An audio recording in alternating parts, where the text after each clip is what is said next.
Hello, everyone. Welcome to the Horror Room. I'm Travis Bruce, and today I have an amazing guest with us. He is a horror author, and he has a new book out right now. And it's called Once Upon a Time in MONTO. It is the second book in the Darko Chronicles series. I have with us Barry Hollywood. Barry, welcome to the Horror Room. Thank you. Good to be here, Travis. It's a pleasure.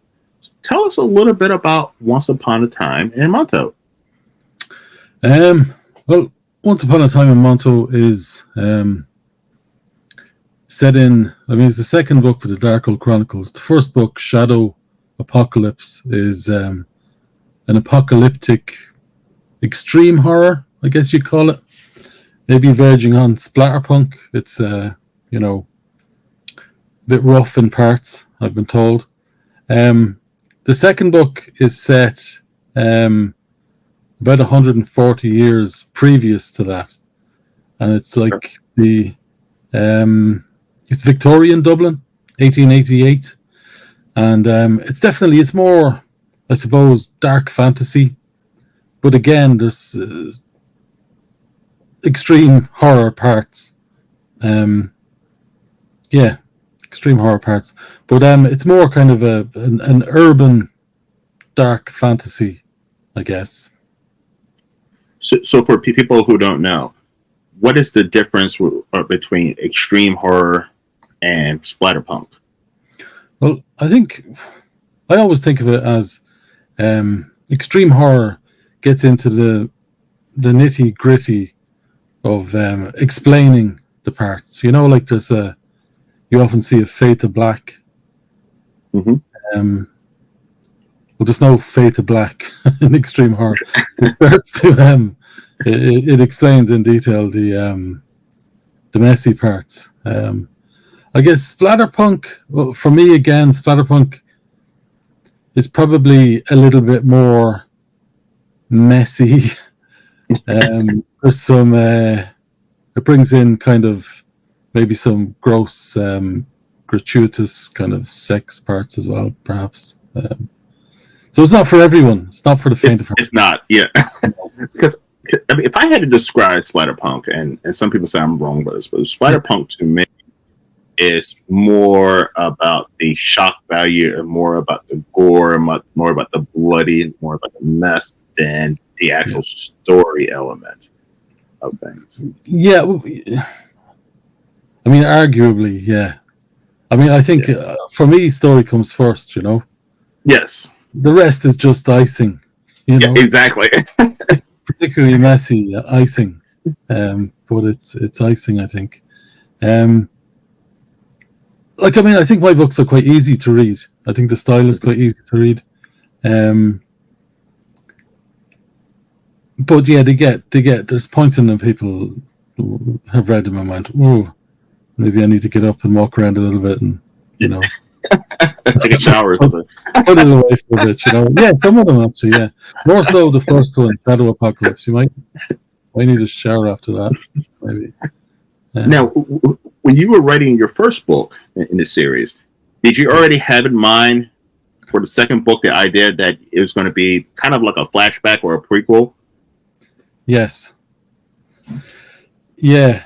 The series itself is unusual in the fact that it's not it's apocalyptic, right? Mm-hmm. But it's not all set in the post-apocalypse. So you've got it's probably 2 or 3 years after the event, let's say, in the first one. That's where it's set. Red Jacket, which is one I just finished yesterday. Wow. That's like a prequel to the first book. So that's like it leads immediately to the first book. That's only a novelette. It's probably about 15,000 words or so. Again, that can be read kind of after the first one, before it. Doesn't matter. It doesn't give anything away, although it does have characters in common. The second book, again, as I said, it's like 140 odd years previous to it, and it's related in the sense that it's the first attempt to bring about this event, and it introduces some of the actors, I guess, some of the organizations that were involved. Book 3, The House of Marionettes, that's set in contemporary Dublin, and it's going to be the leading up to the actual events for the first kind of book. And then the fourth book is back to the apocalypse, with some of the characters in common from that you meet along the way of the even the I don't want to give anything away, but even the second book, some of the characters of that continue into the later books. Yeah. Now, is it challenging as an author when you decide, you know what, I'm going to make this story into a series? Is it tough planning the pieces, putting the pieces together? Okay, I'm going to take this character here, this character there. I can imagine it's a little tougher than just writing one book, be all, it's all be all. This particular story arc of this is, I mean, it starts probably a couple of thousand years ago. That's where the events kind of start. Not all of this will go into books. Some of it will.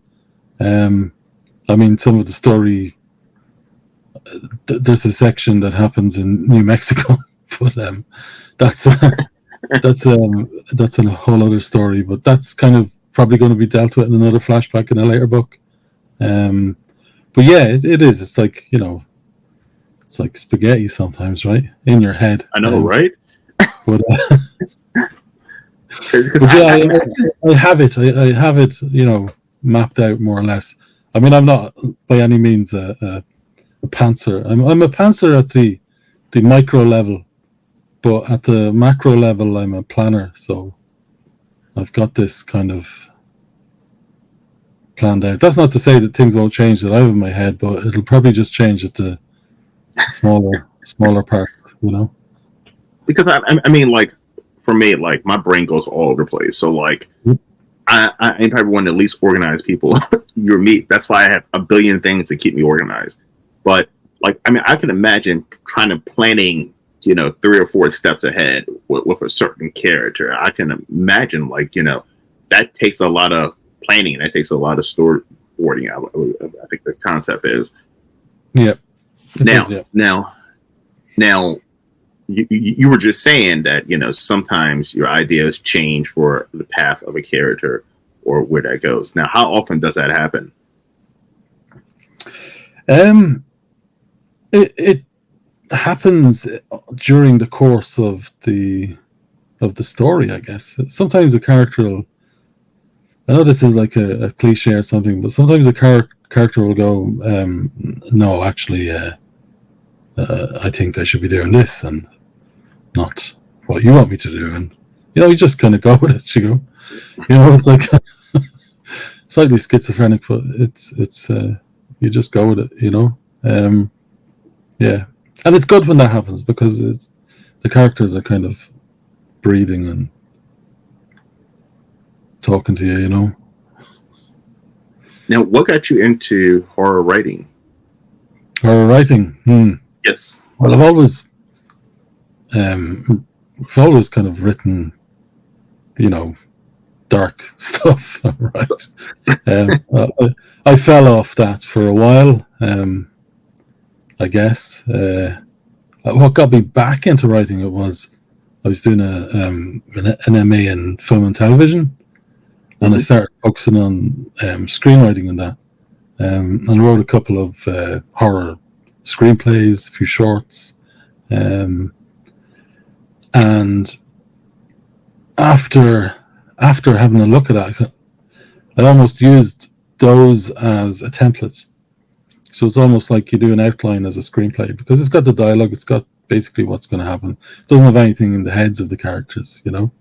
But that's relatively easy to kind of fill in. So I suppose that's kind of what lit the fire again, you know. But I mean, screenplay, you know, the screenplay industry, that's quite trying to get something made. There's only a certain amount of films that are going to be made, you know, and you can spend 20 years Yeah, you can spend 20 years writing screenplays and, getting them optioned, and it might never see the light of day. So for me, it didn't. I'd published a couple of things about 8 or 9 years ago, and just kind of left them there. There's a couple of short stories and stuff on Amazon, just gathering dust. But I'd done it, so I knew kind of how to do it back then. So I just says, screw this screenplay business. I'm just going to start writing these stories properly. Because I can imagine being a screenplay writer, it has its challenges, but at the same time you're writing, you're doing writing for people to act it out, for people to see visually. I can imagine writing a book is a lot more tougher because you don't have that visual aspect to it. So you have to build the characters so that people can visually see what, imagine what's going on.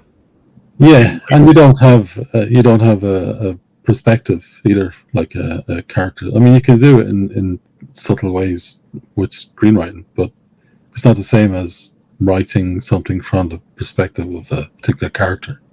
That's probably the toughest thing, and deciding which characters are going to have a voice in the prose. Mm-hmm. I mean, for me, I like to kind of stick to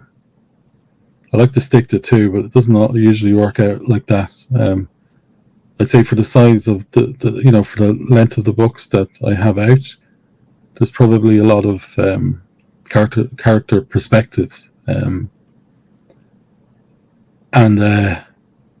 one of my favorite things is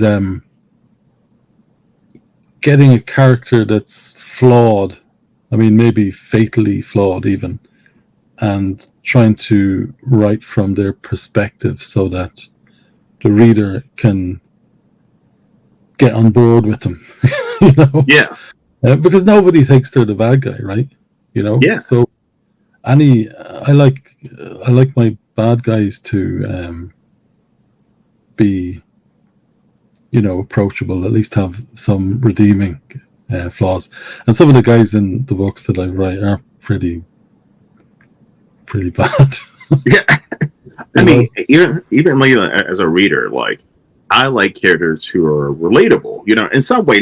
Listen, I don't have to relate completely with them, but like I can see where they're going, where they're coming from. Like, I understand them, and I think that's definitely important for a writer, for readers, because to build that bond and make characters that are relatable to the average audience is something that's important. Yeah, definitely. I think it adds kind of depth to them as well. It does. Now, you've been writing for a long time, and now in the year 2024, I'm not gonna say it's easier, but yeah, this is a lot easier for writers to get their work out there. When it comes to self-publishing, Amazon, even electronic reading. Even though it's easier, what are some struggles that you see right now in 2024 that it comes to, a new writer or even an established writer? Well, it's very easy to push the button, right, and it's published. You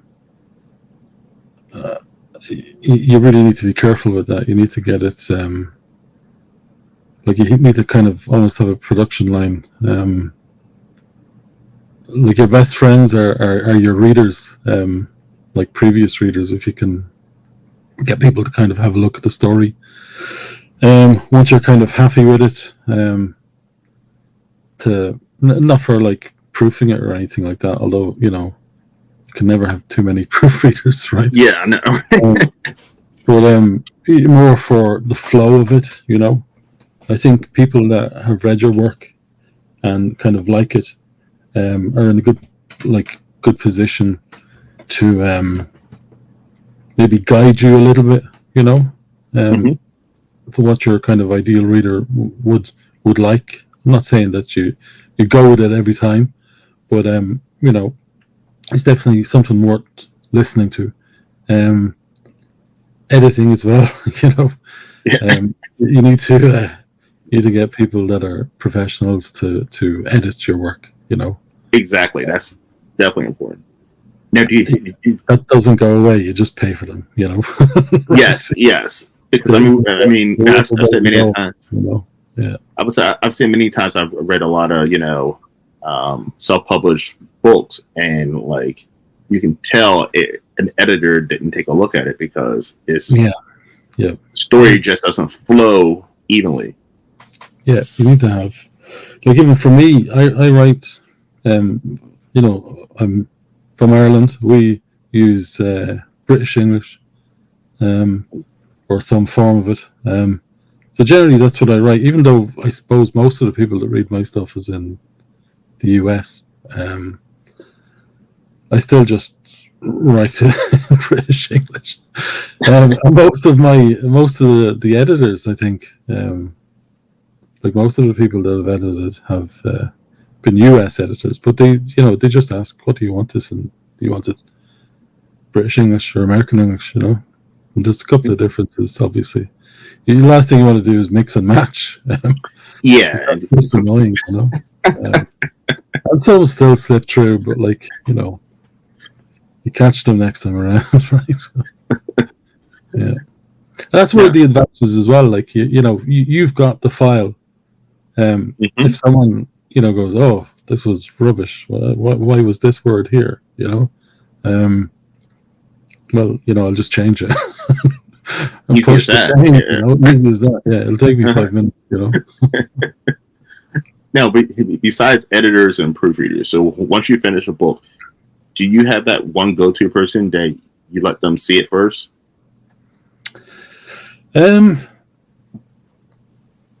Yes, there's a couple of people that I'd get to have a look if they're available.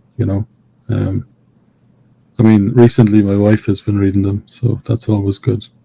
It's always good. But yeah, there's a couple of other people that I like to. It's like a sanity check, right? I think this is great. My editor thinks it's great. But like you're the one that's reading it, right? Yeah. What do you think? I'm going to ask now. Do you those individuals, are they other authors or are they just normal? I mean, regular people. Mostly be just readers. Yeah. Readers. Yeah. It'd be like you'd have ARC readers as well. You'd have some people that would beta read for you. Some ARC readers. Sometimes, they're the same people. Yeah. But yeah, it depends. Like people are busy as well. They're not always going to just drop whatever they're doing and read your latest stuff. Like but it's good to have a few people that you can kind of go to and get some feedback. Exactly. Yeah. Now you're from Ireland. You're in Ireland, and I have interviewed a lot of indie Irish filmmakers, authors, and I had no idea that horror is so big in Ireland. Well, there's a good few of them. Yeah, there's a good few.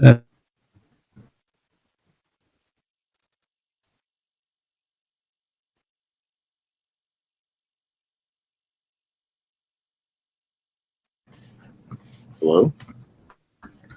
Hey, what happened there? Just kind of froze up. Are you there? Yep. Yeah, I just switched to a different network. Okay. All right. So I'm going to ask that question again. Yeah. All right. So ever since I've been doing this show, I've interviewed. You're from Ireland, and I've interviewed a lot of indie horror filmmakers, authors from Ireland. I had no idea that there was like horror was so big in Ireland right now.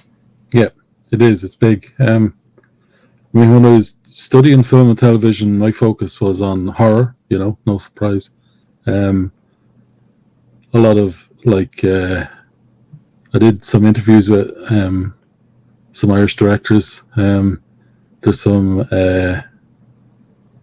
horror, quite old zombie movies that have been made here.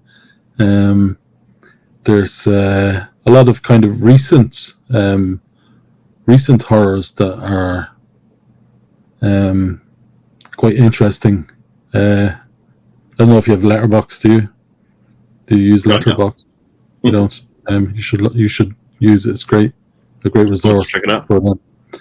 I log all the films that I watch there. I'm a bit kind of like that. But you log it and you rate it. But you can make lists, and I've created a list on it for Irish horror.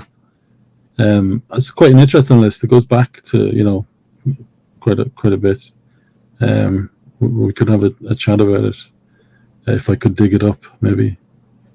But yeah, there's some really interesting kind of creepy stuff, and the more it kind of connects with the mythology of the country, the more interesting it is, I think. That's what I try and touch on in my writing as well. I try and, although you wouldn't necessarily notice it from the first book, but there's a lot of connections to some of the old Celtic myths and gods and things like that. It's a surprisingly rich history, right? Yes. Yeah. Ireland is I've been to many countries, but Ireland is still on my bucket list of places to visit. I'm hoping to get there in the next couple of years. Yeah, cool. You should. It's definitely worth it. Give me a shout if you head over this way. Oh, yeah. I sure will. Now, where can we find your books at right now? Amazon, primarily. I do sell a few kind of print ones from my website, signed ones or whatever, but mostly it's ebooks and paperbacks on Amazon. Yeah, under BC Hollywood, and it's I think there's probably about 6 books up there now. I know I put I have the book 3, The House of Marionettes. That's due kind of the end of summer to be released. That's up for pre-order as well. But the first 2 books are there. The prequel, Red Jacket, is available to newsletter subscribers. So that's kind of that's a free taster. It's a complete story, but it kind of leads directly into the first book. So it kind of gives people an idea of your style and whether they're prepared to go a little further. Yeah. Yeah. Do you see that majority of the buyers that of your books? Do you see a difference in if they're purchasing physical copies or e-copies? I'd say the majority of it is e-copies. Yeah, mostly. The books are on Kindle Unlimited as well, so you get readers there as well. Yeah. But surprisingly, it seems to be mostly people purchasing the ebook. Mm-hmm. I don't know. You can see from behind me. I'm a big fan of print books, right? I am too. I mean, I can't see on my camera, but I have a whole bookcase on this side of the room. Like, I love this book. Now, I have my Kindle up there as well. Like, I do ebooks. I have the Kindle Unlimited, but I use that mostly if I'm traveling or if I'm flying. I don't carry 3 or 4 books with me. I just download a couple of books on something to read. But I mean, it's crazy. It's crazy. Like, physical media is almost gone, right? Yeah, it is. Yeah, I mean, I do buy copies myself to sell on the store, but if I'm reading them, I'm so sick of reading my own books by the time it gets to print that I don't want to read them in print. You're like, I've read this thing 20 times. I don't need to read it. Imagine. Yeah. But I've got about 20 different versions of it on my Kindle. Okay. And I find I can proof it as well. You can if you chuck it onto the Kindle Fire, Hmm. You can get it to read it for you. You know.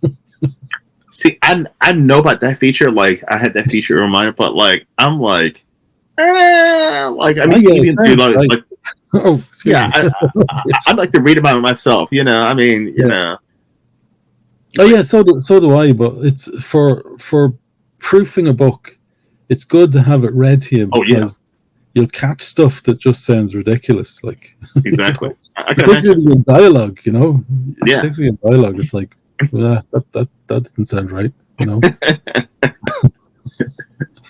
Now, Barry, where can everyone find you on social media? Me, oh, I'm all over the place. I'm on TikTok. I'm on Facebook. I've got another page there as well that I kind of put out. That's probably the best place for finding updates, I suppose. The newsletter, that's I'm going to be pushing that and trying to kind of give away a few bits and pieces on that just to entice people to sign up. That's kind of it, I suppose. Like I'm on Facebook quite a bit. Um, Not a massive fan of social media, but you know, Yeah, it's necessary, unfortunately. it's a necessary. Yeah, it's necessary. I used to be on X, but or Twitter or whatever, but I don't. That's like a dumpster fire at the moment. So Yeah. just leave Well, that. well, I do have your books downloaded on my Kindle. They're next Okay. up on my Cool. list. By the way, I did not tell authors that before that I had the Kindle Unlimited because I don't know why I thought authors weren't getting paid or something by No, if a you get reader. paid. Yeah. Yeah, yeah, I found out that recently the authors get paid. You know, they still get paid if somebody has a Kindle Unlimited and they download it and read it. Oh yeah, So that's a they good do. thing. Yeah. No, I mean they wouldn't necessarily get paid as well. It depends on the book and the length of the book, you know. Hmm. But it's you know it's fine. It's a good way. I have Kindle Unlimited myself, and it's a great Hmm. way of just you know dipping into authors and you know checking them out, and you know it's good. You can't beat it. I mean, you really can't beat it for the price. I mean, Yeah, yeah, it is. If you read a lot, it's yeah, it's definitely yeah, worth it. I mean, if you only read 3 or 4 books, I would say can it and just buy them. you know, yeah, exactly. you know, that's all you're reading because it's not that you know it's expensive enough. I guess I don't know what it is for you guys. It's about €9 or €10 here or something Yeah. a month. See, and I definitely got it since I started my channel too, because I try to read every author's book at some point, Yeah. so that you know, and like it would get quite expensive if I It was would, yeah, purchasing a book for every single author I interview. yeah, it would, yeah. Well, Barry, it's been a pleasure having you on, man. You're more than welcome to Anyway, come on anytime. cool, cool. Yeah, maybe we'll have a chat about Irish movies, Irish horror movies at some stage. Yeah, Yes, and the next time, and when I come to Ireland, I'm gonna definitely hit you up because I yeah, hear that cool. I hear that Ireland actually has quite a few horror and comic cons conventions. So Yeah, there are. So some of the my kids go to them quite a lot. Yeah, yes, I'm um, definitely gonna check some of those out. we go and get dressed up, doing the whole cosplay thing. You know, Yeah, wouldn't be for I me, don't but do that whatever. more. Yeah, I don't do that more. I just go around and see all the new stuff. Yeah, yeah. There's usually a couple of big ones. I think there was one, quite a big one there in January, maybe. But there's always one or two in the summer as well. So yeah. Yeah, because I know you guys have one, and John Claude Van Damme's going to be there. I'm a huge John Claude Van Damme fan. I'm like, ooh, that might be interesting. What was he? Give us- Yeah, Jean Claude Van Damme. I like that. What's it called? The one where he plays himself. Oh, J you're talking about JCVD. JC. JPCD, yeah. Yeah, yeah, that's great. That's probably his best film. Like outside of the cheesy '80s ones, which were Yes, great. I love Bloodsport. I love Bloodsport. That's my favorite. So Cyborg. I'd be. Cyborg's amazing. Yeah, Double Impact. All of those are great. yeah, All right. it's good. Well, everyone, thank you for coming to the Horror Room. I'm Travis Bruce. See you guys next time. Take care.